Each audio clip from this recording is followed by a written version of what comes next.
ভারতের আদানি গ্রুপ বাংলাদেশে যে বিদ্যুৎ বিক্রি করছে সেই বাবদ $800 মিলিয়ন পায়। তার মানে $800 মিলিয়ন বাকি রেখে বাংলাদেশ বিদ্যুৎ আমদানি করেছে, কিন্তু সেই টাকা পরিশোধ করে নাই। তো কথা হলো, আপনার আমার কাছে তো কোনো বিদ্যুৎ বিল বাকি নাই, তাহলে আদানির কাছে কেন বিদ্যুৎ বিল বাকি রয়েছে? অর্থাৎ আমাদের কাছে নগদ বিদ্যুৎ বিক্রি করেছে সরকার, সেই টাকা নিয়ে আদানিকে বিদ্যুতের বিল পরিশোধ করে নেই, তাদের কাছ থেকে বাকি আনছে, এনে সেই বিদ্যুৎ আমাদের কাছে নগদ বিক্রি করেছে।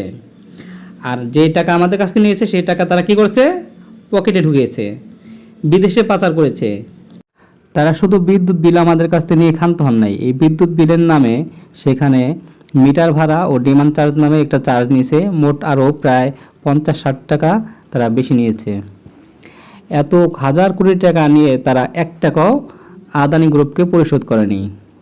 সমস্ত টাকাই তারা সবাই মিলে সরকারি আমলা কামলা থেকে শুরু করে মন্ত্রী, সংশ্লিষ্ট মন্ত্রী, তারা মিলবাট করে খেয়েছে।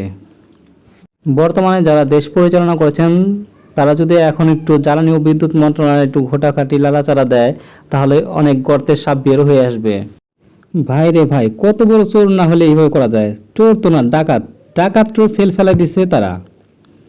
কারণ $800 মিলিয়ন মার্কিন ডলার বাকি রাখছে, অথচ 1 টাকা সাধারণ মানুষের কাছে বাকি নাই। প্রতি মাসে ঘাড়ের চাপ দিয়ে বিদ্যুৎ বিলগুলো পরিশোধ করে নিয়ে গেছে তারা বিদ্যুৎ বিলে লেখা থাকে যে অমুক তারিখে যদি বিল পরিশোধ করা না হয় তাহলে জরিমানা।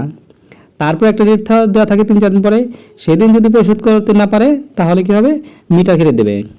এবার মিটার কেটেও তারা অনেক টাকা হাতিয়ে নিয়েছে।